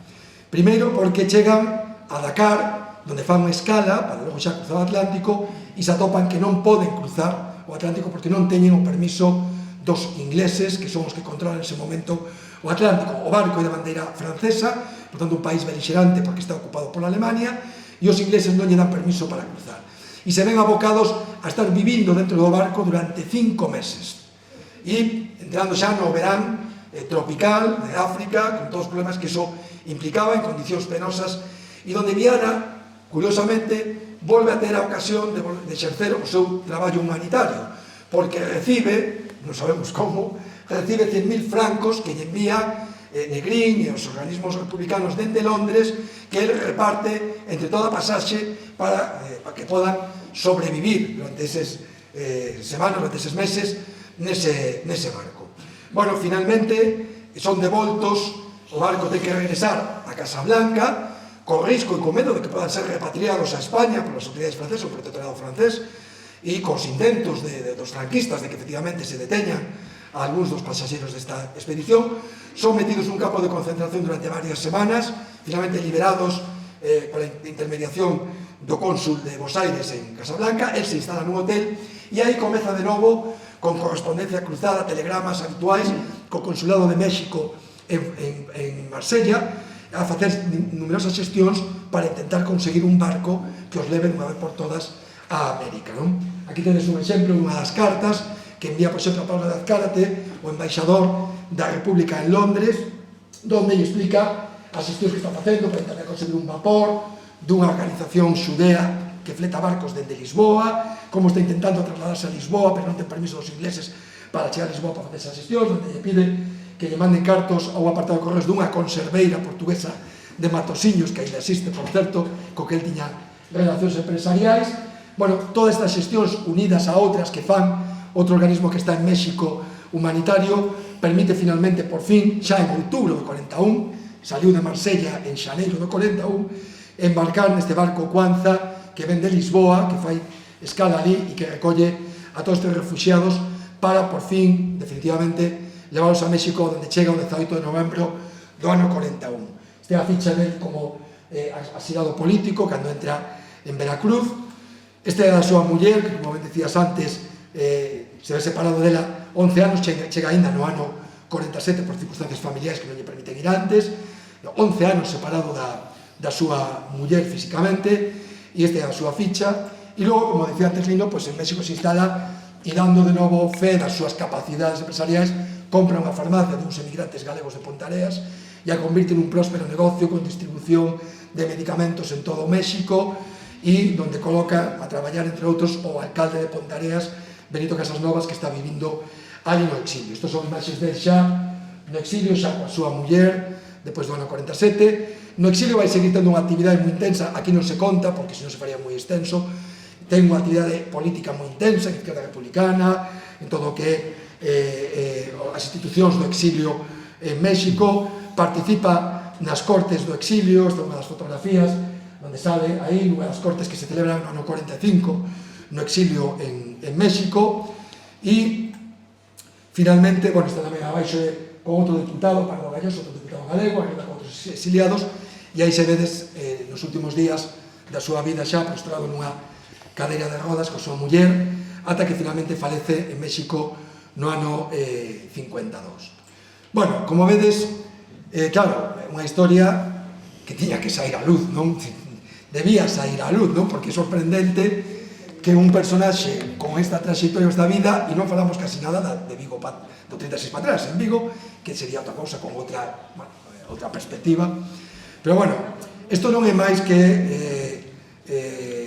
antes dicía que era un acto de resurrección, evidentemente tamén é un acto de xustiza. Eu a veces que non creo no máis alá, me gusta pensar, ou me gustaría creer, non? No sentido de pensar que Diana, que morreu no ano 52 e que tería observado o sepulcral silencio, non? Sobre toda esta vida, o contento e satisfeito que estaría agora mesmo depois de que se publicara o libro, de que se dá a coñecer, e que teñamos actos como hoxe con tanta xente donde descubrides e coñecedes o personaxe, non? Bueno, isto non é máis que un exemplo da anomalía que foi o paso da ditadura á democracia no Estado español, non? E o feito de non ter realizado ese traballo de recuperación, de restauración, de reparación, da memoria de tantos e tantos personaxes como Alejandro Viana, non? Aquí no libro se fala así un pouco comercialmente, bueno, as comparacións son odiosas, neste caso máis, o Schindler galego, non?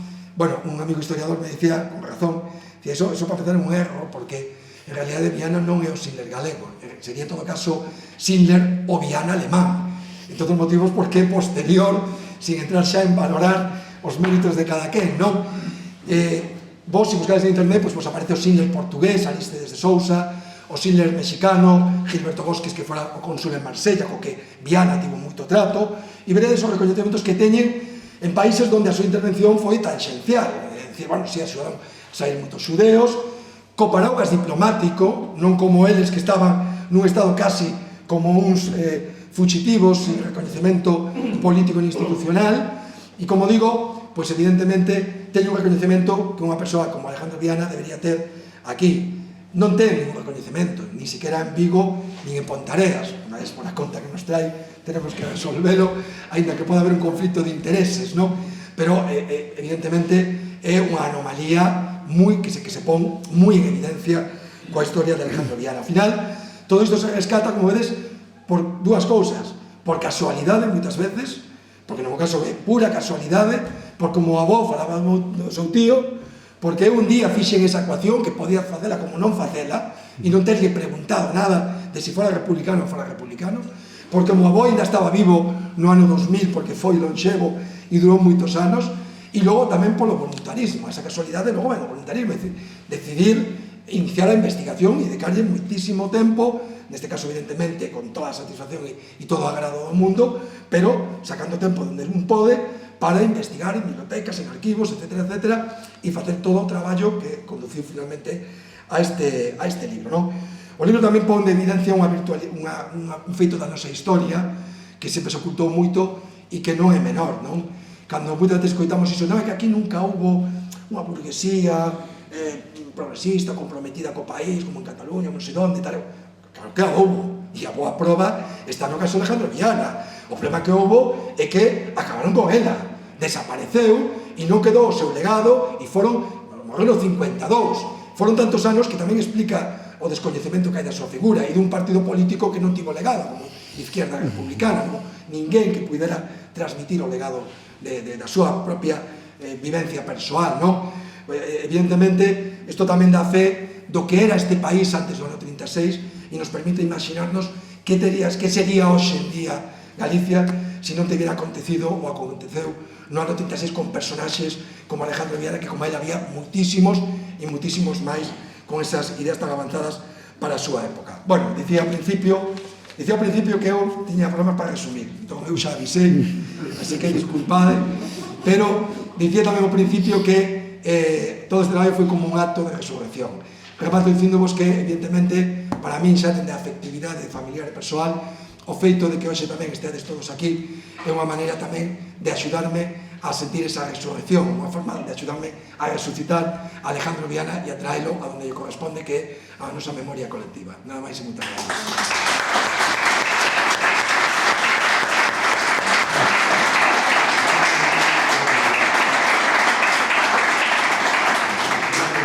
Moitas gracias, Roberto.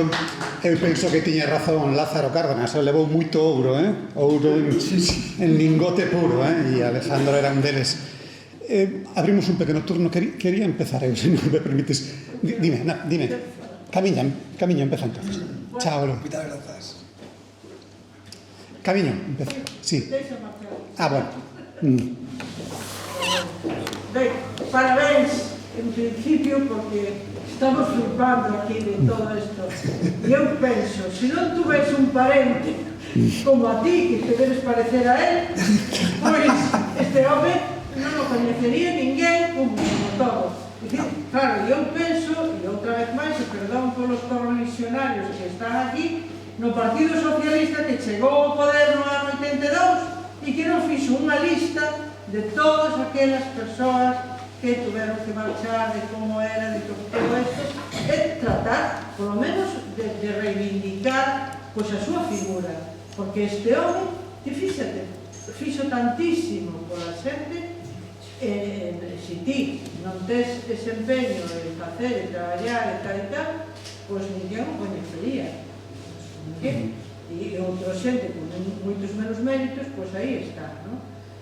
Entón, pareceme extraordinario, e creo que tes que levar, supoño, mellor xa levaches, a investigación á Universidade de Santiago.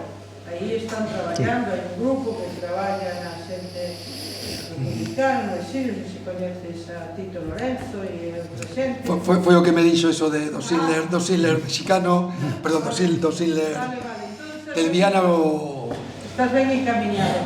Claro, porque toda esa información que nos sacaches no libro que tes aí, hai que facer un primeiro volume, porque ademais pa xente de Pontareas e das zonas, eso interesa moito tamén, ver como un rapaz que saiu da nada de tal, chegou a ter eses conhecimentos e é impresionante, non? Impresionante e además orgullécenos como país. É o que te decías, pois os galegos nada, non tuvemos nada, pois sí que tuvemos. E unha pregunta xa para acabar.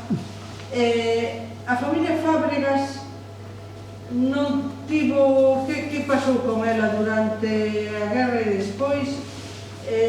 Non tivo ningún interés por facer público isto?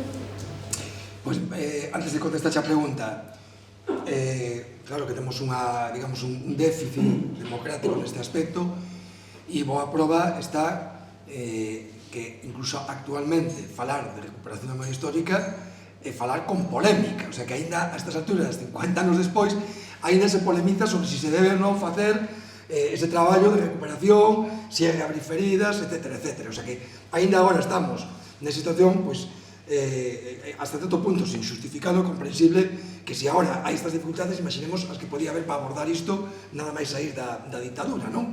Tal e como se fixo a transición nos términos nos que se fixo, non? Antes comentabas o caso de Tito, que promoveron o proxecto dos nomes e as voces en Santiago, que foi un proxecto que se apoiou dende o bipartito no 2005-2009, pero que en canto hubo cambio, pois se cortou todo e aí quedou estancado e parado e así seguimos, non?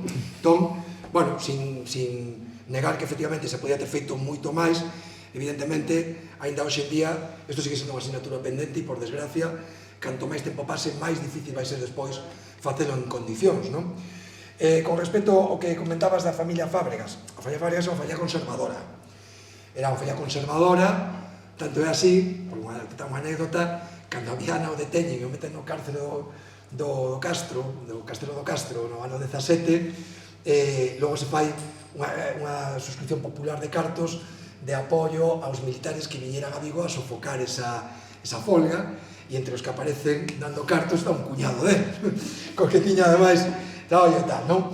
A familia Josefina, que tamén se conta no libro, ela era moi religiosa, todo o contrario de Viana, era hiper religiosa, e ela nos primeiros meses da guerra, nos 3 anos da guerra, seguramente pola presión, ten que aparecer facendo unha doazón ao exército franquista na prensa, está de enfermeira dun hospital militar dos franquistas en Vigo, etc. Tamén nas fotos orais que queimou a biblioteca do home. Ela era moi religiosa, estaba totalmente ao marxe do que era a actividade política e todo este tipo de cuestións.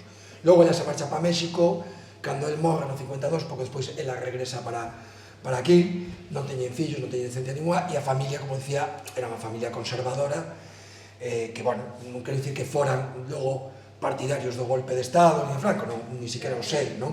Pero, bueno, non era unha persoa que tiña unhas inquedanzas, por suposto que lle tiña, porque sí que o sei, pola familia política, que era unha persoa super querida, e con isto xa dei un dato dos que me pedías ao principio, de como era Viana, que ainda que algúns xa quedaron porque máis visto, no ámbito familiar, unha das cousas polas que tan querido era polo que era super espléndido. Entón, non digo que fora polo interese económico propiamente, pero todos falan del porque era unha persoa espléndida, claro, tiña muitísimos cartos, pero ao mesmo tempo tiña un desprendemento espectacular, non? E claro, non tiña fixo, pero tiña muitísimos sobriños. O meu avó sempre conta e recorda que cando o meu avó quedou orfo con 19 anos, tanto de pai como de nai, e con irmás máis pequenas ao seu cargo, e el queda ao frente da perruquería que tiña o meu bisavó, o meu avó sempre conta como falou con Alejandro cando foi o enterro e tal, e estaba pensando en montar outra peluquería, e Alejandro lle di, pois mira, vas a Vigo, mira a mellor peluquería que haxa en Vigo, e encargas unha igual para aquí, para Pontareas, non? Que xo pago todo, non? E iso era moi habitual con todos os seus sobriños. Claro, aí está tamén o problema do legado. Todos os sobriños tiña como moito 23, 24 anos no ano 36. A partir de aí o único contacto que teñen con Alejandro é algunhas cartas ata o ano 52, e Ana morre moi pronto, por decirlo así, morre xa no 52, pasan logo prácticamente 40 anos de ditadura, entón, realmente a información que había, a muller cando volve non trae ningún legado de información apenas, ainda que sí había unha cosas, porque o meu avó sí que me falaba do intento de secuestro, que eu ao principio pensaba que serían, bueno, películas estas na familia, cousas o mellor exageradas, ata que un día atopa a carta onde él o explica con todo o luxo de detalles, non? E eles dicen que sí, que sabía que intentaba secuestrar, probablemente esa información lle chegou a través da muller ou a través de Pastor Candeira, que depois de estar en México volveu e regresou para Canarias e, bueno, a través da familia algo debeu chegar así de información, non? Pero, bueno, era unha persoa espléndida tamén no ámbito da súa familia e por iso era coñecido tan querido e boa prova está en que estes días a raíz de todo isto tamén fun coñecendo máis descendentes, tamén como a min, sobrinhos bisnetos de Alejandro Viana, pero pola liña política, donde todos sí que recordan dos seus pais, dos seus avós, as referencias superagarimosas a Alejandro Viana, ese altruismo, esa esplendidez que tiña e o feito de que haxa moitísimos Alejandros na familia. Solo no meu caso, pola miña hai 3 ou 4 e pola deles, a familia política tamén hai 3 ou 4 máis e todos o din, Alejandro é por Alejandro Viana, lle puxeron o nome por Alejandro Viana. Iso demostra un pouco a querencia, non, que había a ese tío, non? Efectivamente é un exercicio de fantasía pensar no que podría ter sido isto se non sucedeu o que sucedeu, non? Pero personaxes como Viana e os seus descendentes en México, o propio Florencio Delgado de Gurriarán, o seu fillo foi director general da Nixon, non? Durante moito tempo. Luciano Concheiro, o seu ministro de universidade. Hai tanta xente, non, que ten unha capacidade de creación, de pensar, de facer política por causas sociais que se nos foi, non? Eu teña en Luciano Concheiro, por exemplo, que enlazo con Luciano Concheiro, porque unha vez me contou unha anécdota de que, bueno, os republicanos se prestaba este año cá, e tiñan finalmente unha chaga no dedo, non? Pero contou unha anécdota de que o seu pai pensaban que iso iba a acabar inmediatamente, non? Entonces, que un día a súa nai se lle ocurriu poñer uns geranios na casa, chegou o seu pai, agarrou os geranios, tirou por la nada. Aquí en México non se pon nada que teña raíces, porque a ilusión era de marcharse. A forza que tiña Viana con todo isto, ¿no? Porque tuvo que tomar decisións a quen darlle o diñeiro, a quen non, a quen se marcha, con que criterio. Todo eso debe ser... A esperanza que era a esperanza de que eso se iba a acabar, que o franquismo se iba a acabar, ou era simplemente porque era a súa condición humana, que él estaba ali, un acto de responsabilidade? Que pensas? E logo ese enlazo, o último proceso foi por comunista e masón, evidentemente. Él dice, ni comunista ni masón. Comunista está claro. E masón, porque él dice que non. Bueno, din que dixo que non, porque non sabemos que se o dixo realmente así ou non, pero empezando polo primeiro, en toda a información que teño, por desgracia non teño correspondencia, que tampouco sei se na correspondencia habería algo para deducilo, non teño correspondencia da época xa que se instala en México. Entón, como vamos a dir que nunha mudanza a muller tirou toda a correspondencia ali ao río Tea, tal según él, que tiña moitas cartas, pero que eran todas de cuestións máis ben familiares, porque máis ainda seguía habendo censura. De feito, ele estaba investigado, como insistí, na causa da masonería, onde os franquistas sabían onde vivía en México, viña o enderezo perfectamente determinado, e dicían que sabía que vivía él porque dende aí recibe correspondencia censurada na fronteira a súa muller, no ano 45, 46, ainda, non? É certo que ele participa moi activamente na política en México, e a máis unha política moi desagradable, porque iso é outra parte que aquí tamén se conta no propio signo da actividade humanitaria, que é a división do exilio, non? E todas as miserias que hai aí, e como él se leva un pouco por arriba diso, non? Con esa actitud, esa dignidade que tiña. Pero tiña moita actividade, pero dentro incluso desas liortas que había.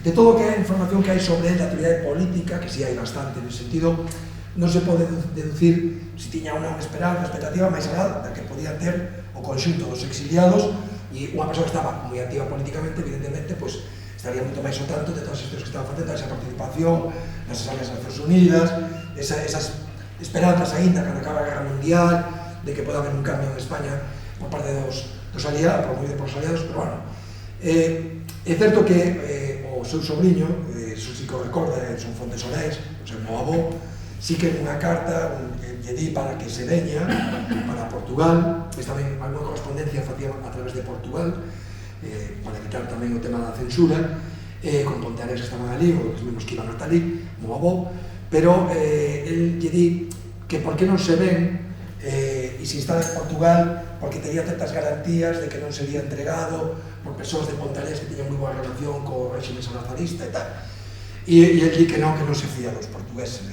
A morte de Samuel me dixo, non me fío de los lusitanos, decía, literalmente. No, tengo bastante memoria e despois de ver que acertou co secuestro, xa me costa poñerlle en entreditos as cuestións que me comentou. E é certo que cando a ele abren tamén ao proceso, porque no proceso por responsabilidades políticas, aí o condenan, non é unha condena grave, realmente, o condenan a 8 anos, creo que é, de desterro, a máis de 200 e pico kilómetros de distancia, unha multa de non sei que, inhabilitación e tal, que non valía de nada, porque despois, realmente, cando incurren as responsabilidades, é cando está en Francia e manexa todo ese patrimonio, eses cartos, que aí sí que onde hai un afán, non só de vinganza, senón de intentar deter a todos os que están manexando iso para darse un correspondente escarmiento, porque ali esa sentencia, porque vai ser papel mollado, se o chegan a deter en Francia. Evidentemente en Francia non iban a secuestralo para cumplir unha pena de desterro a 200 km de Vigo, non? Cando o buscan, e xa por outro motivo diferente, xa ten outras responsabilidades asumidas. Logo procesan tamén por comunista e masón. E efectivamente o meu avó me dixo que según unha carta, cando lle dixo que tiña ese proceso, que ele lle dixo nin o un nin o outro. Eu, personalmente, sin negar que incluso o mellor lle tivera dito polo motivo que fora, eu dubido que non o fora, porque realmente todo o seu entorno era a masonería, todo, de Bernardino Machado, Portela Valladares, todos os de izquierda republicana máis próximos a él. Tamén é certo que procurei investigar todo o que había accesible en todos os estudios que hai, donde hai incluso bases de datos de masóns e tal, é certo que non aparece nada en ningún lugar. Ainda que os propios franquistas, os informes din, presúmese, sexa masón, ainda que non hai ningún dato que o demostre e que o confirme. Ao final, sobreseron a causa, pero bueno, sobreseron porque morreron en México, non porque non hubiera provas, non? Entón, non chegou a ver nada. Muy bien, tenemos tempiño para alguna pregunta máis. Eu quería facerse, bueno, primeiro, sinceramente, felicitar o traballo que fixeche, non? Porque a verdade, non contar con esta peza do puzzle de todo isto que estamos falando, non? Sería unha pena porque a personaxe é interesantísimo, non? E a verdade quedei moi contento de coñecer a este home e de que fixeras ese traballo, se non quedaba aí oculto, non? Entonces, el falece do 52, ti nace do 71. Eu quería facerche unha pregunta. Si crees da reencarnación? Non, na reencarnación non, pero sí que recoñezo, e eu creo que a moita xente, cando lea o libro, pois, lle pode inspirar, non? En canto a valores e a principios, non? Sí que ler o libro, primeiro, por los lazos de sangre, non? Por decirlo xa, así, pero incluso ainda que non o soubera, non? E claro, non é cosa ler o libro, a cosa é todo o proceso previo de ir descubrindo, de ir empapándose. Entón chega un momento que o personaxe forma parte da tua vida dun xeito que hai casi unha identidade, non? Unha identidade no sentido de que sin ser moi siga consciente, como que che inspira, non? Que queres ser como eu, por decirlo así, en moitos desas pasaxes donde dis, porque claro, eu que contei aquí, que, bueno, parece que fixen spoiler e moitas cosas non contei, que está no libro, podedes lelo que ainda vades mirar cosas que non dixen, pero hai moitísimos momentos, moitísimas pasaxes que son dunha dignidade, dunha rectitude, dunha emotividade, porque ao mesmo tempo tiña ese punto emocional que a máis o transmitía, o dicía, ¿no? con palabras moi acertadas, además, que o transmite, ¿no? Entón, en ese sentido, é un personaxe que se te pega, ¿no? De unha maneira, e te atrapa aí e te envolve. Entón, bueno, na reencarnación non creo, o sea, esa é a pregunta, pero sí que influe, e eu, o galla que sexa tamén eso, como moitos outros, un referente para moita xente de conducta, non? E de comportamento, non?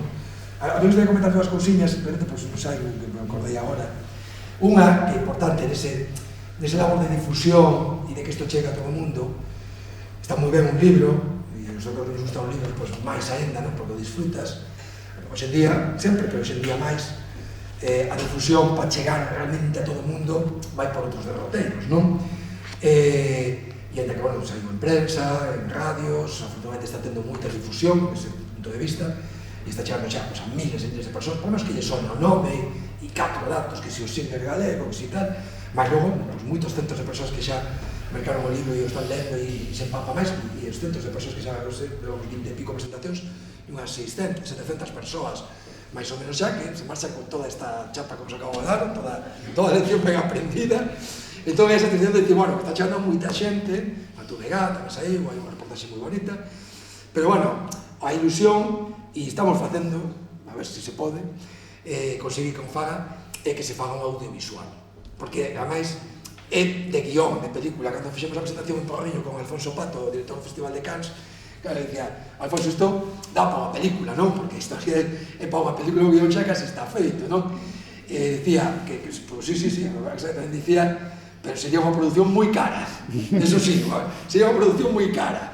Entón, bueno, hai xente que o di de broma, outros non o dicen de broma, isto tal, Netflix, ou non sei que, que fan tantas series, tanto tal, sexa documental, ou sexa en plan máis de ficción, ainda que respetando a esencia, dá moito de sí, non? Bueno, non é descartable, non? Xa lle chegou a mans a xente como Pepe Coira, agora chegará tamén aí a Oliver Laxe e algúns máis, que agora é moi boa audiovisual en Galicia, e aquí pode ter unha boa historia. Iso sería xa a guinda que chegara a pantalla, porque entón sí que aí xa, a máis de que nos non temos un Spielberg, nin ese concepto que hai, no caso dos xudeos, do que pasaron e da necesidade de explicarlo, non? Ainda está por facer a película da Guerra Civil e do exilio, a película con mayúsculas, non? Outras asignaturas pendentes, non? E logo outra anécdota, outra cuestión, porque creo que ten bastante gracia, que ten que ver un pouco con a forma de ser del. Antes da guerra, xusto antes da guerra, isto foi unha cuestión que me contou o seu sobrinho da Coruña, sobrinho político, e recordaba que cando veu a votar no referendo do Estatuto de Autonomía, no día seguinte a marchar, este rapaz, que era o sobrinho del, se chama Francisco Dotras, marchou co seu irmán, con Alejandro Viana, para Madrid, pues, eran as vacacións xa escolares, estaban en bacharelato en ese momento, e marcharon a Madrid para pasarse unhas semanas ali en Madrid, regresaron antes do golpe de Estado, non? E entón, nos comentaba que, non, estiveran ali, non sabe, e en isto me di, e bueno, acórdome que un día nos levou a unha corrida de touros. La cagamos. Bueno, que falta. Esto sí que non me esperaba eu. A unha corrida de touros. Pero como é posible que un tío como a este? Claro, a mí eso xa me... Aquí xa un lunar, a ver como facemos na biografía para pasar de puntillas a afición aos touros de Alejandro Viana. E entón dixen, sí, nos levou, estaba así medio solido, levou, sí. Levounos ali a mí, a meu irmán, tal, fomos ali a corrida de touros, e cando estábamos ali, de repente nos di, trouxenvos aquí a que miredes a barbaridade e a salvajada que es de Teveso. Menos mal, respirei aliviado e dixe, bueno, al final o que parecía un problema, ao contrario, unha cosa para presumir, non? Pero bueno, esa era a maneira que tiña el de ser, non? Era moi simpático tamén, hai postais que dan fe da súa simpatía tamén. Pablo. E, bueno, estou seguindo na liña da compañera Camilla, non? Más que pregunta, bueno, tantas gracias, enhoraboa, tú xa sabía algo, los furmanes estiveron a semana pasada escutándote en Mondariz, bueno, me hicieron maravillas desta charla, ¿no? Entón, o fío que dixeches de Aristide de Sousa, ¿no? Eu tive a sorte de ir con eles fai 6 meses a Vilar Formoso, a fronteira con Salamanca, e aí hai un museo formidable, increíble, pequeniño, pero con un xeito de bueno, o sea, é unha cousa moi ben feita, é unha representación un pouco do que fan os portugueses, que sempre saben sacar diñeiro bueno, de onde non hai, ou de onde hai, pero sí que o plasman logo, non? Entón, este home, bueno, sin poñeros en un exemplo, ni comparación, o sea, es que para nada o teu familiar desmerece o que fixo Aristide de Sousa, que ten dignamente un museo, unha vila que o seu, digamos, logo da vila, o seu eslogan é Vilar Formoso, Vila da Paz, Fronteira da Paz.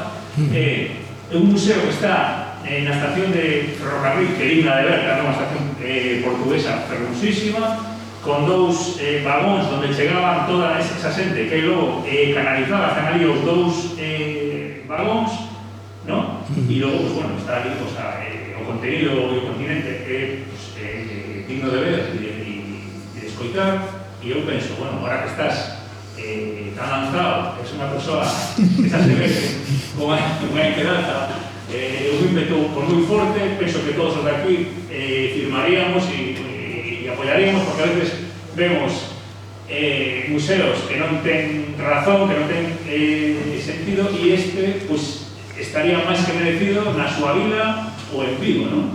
Entón, pues, bueno, digamos, darte ánimos, porque si va a haber un audiovisual, o museo, pues, realmente merece, ¿no? Máis traballo.